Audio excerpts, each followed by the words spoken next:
Welcome to English Medium. Let's learn and grow together. Subscribe for more fun lessons.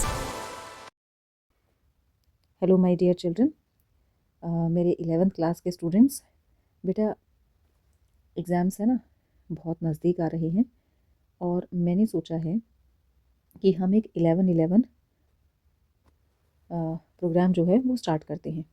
What is this 11-11 बेटा? 11th class के लिए 11 days का programme, और इन 11 days में हम अपना पूरा सिलेबस जो है थॉरोली रिवाइज़ करेंगे।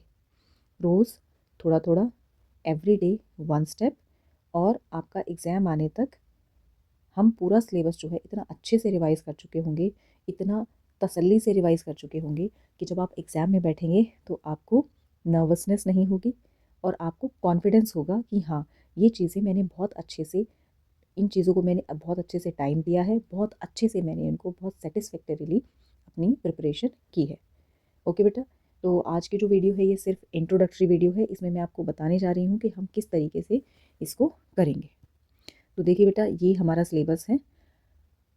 Section A is reading skills. Reading skills जो है वो हमारी 26 मार्क्स की हैं। तो बेटा फर्स्ट क्वेश्चन होगा बेटा रीडिंग सेक्शन में, वो हमारा होगा पैसेज बेस्ड। ओके, कॉम्प्रिहेंशन के लिए होगा। इसमें बेटा आपको 2 तरह के पैसेज दिए जाएंगे। फर्स्ट जो पैसेज होगा वो हमारा फैक्चुअल होगा, फैक्ट बेस्ड होगा, या फिर डिस्क्रिप्टिव हो सकता है, जैसे कोई एक टॉपिक लिया और उसको डिस्क्राइब, उसका डिस्क्रिप्शन, या फिर कोई लिटरेरी हो सकता है। और दूसरा जो होगा वो भी हमारा अनसीन पैसेज ही होगा, लेकिन उसमें केस बेस्ड होगा, फैक्चुअल पैसेज होगा with verbal visual inputs like statistical data. Means इसमें डाटा होगा और वो जैसे चार्ट की फॉर्म में हो सकता है, पाई चार्ट हो सकता है, बार ग्राफ हो सकता है। तो ये भी आपकी कॉम्प्रीहेंशन को और इंटरप्रिटेशन, एनालिसिस, इन्फेरेंस और इवेलुएशन, इन्हीं स्किल्स को असेस करने के लिए होगा। तो बेटा आपका जो रीडिंग सेक्शन के ये जो 2 पैसेज हैं, एक हमारा डिस्क्रिप्टिव और दूसरा हमारा फैक्चुअल, ये दोनों पैसेज करेंगे हम अपने फर्स्ट डे में।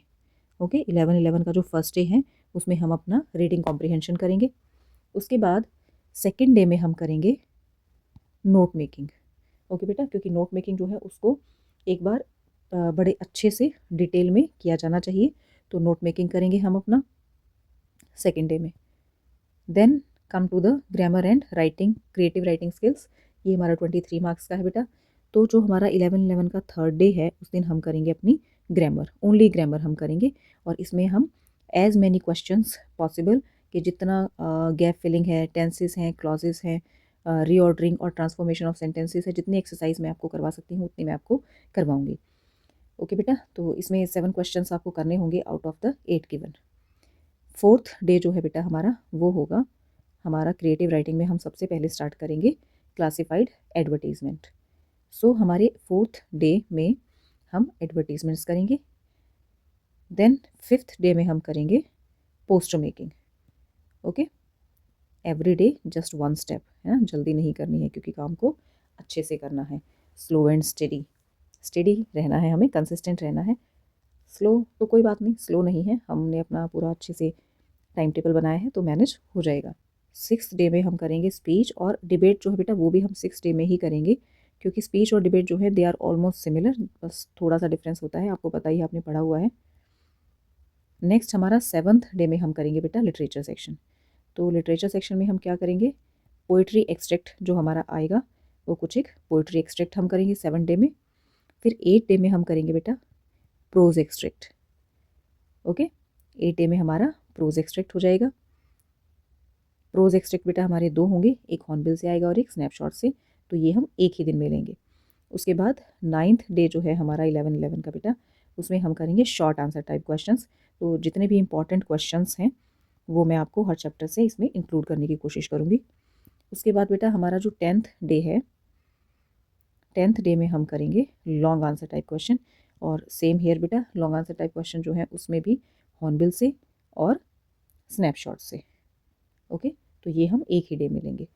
अब 11th डे जो है बेटा हमारा, 11th डे हमारा क्या होगा, 11th डे होगा हमारा फाइनल डे, और उस दिन मैं आपको बताऊंगी कि how to attempt the exam. ठीक है, क्वेश्चन पेपर को हमने अटेम्प्ट कैसे करना है, और time management during the exam.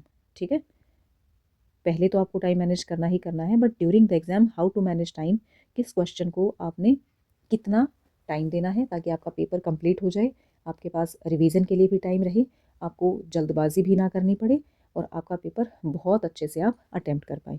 Okay, तो कुछ टिप्स एंड ट्रिक्स हैं बेटा, अगर आप उनको फॉलो करेंगे तो आप देखिए पेपर के लिए तैयारी करके जाना, क्वेश्चंस लर्न करना, है ना, प्रैक्टिस करना, वो एक चीज़ है। लेकिन how to present that knowledge of yours, जो पूरा साल में आपने नॉलेज ली है उसको 3 घंटे में आप किस तरीके से प्रेजेंट करती हैं, वो बहुत ज़रूरी है।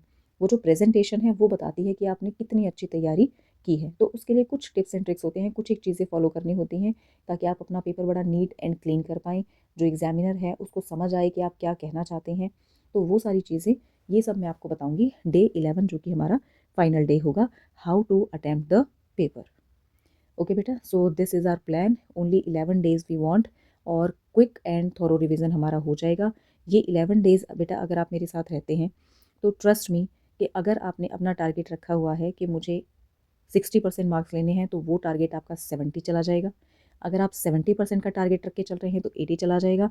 मीन्स इतना डिफरेंस आपके मार्क्स में ज़रूर आएगा अगर आप थॉरोली वो सब करते हैं जो कि मैं आपको करवाऊँगी। ओके बेटा, so see you all very soon and let us start our mission, है ना। पूरे साल की जो नॉलेज है, उस पूरे साल की नॉलेज से हम मैक्सिमम मार्क्स कैसे लें, उसके लिए सिर्फ 11 दिन। सी यू ऑल।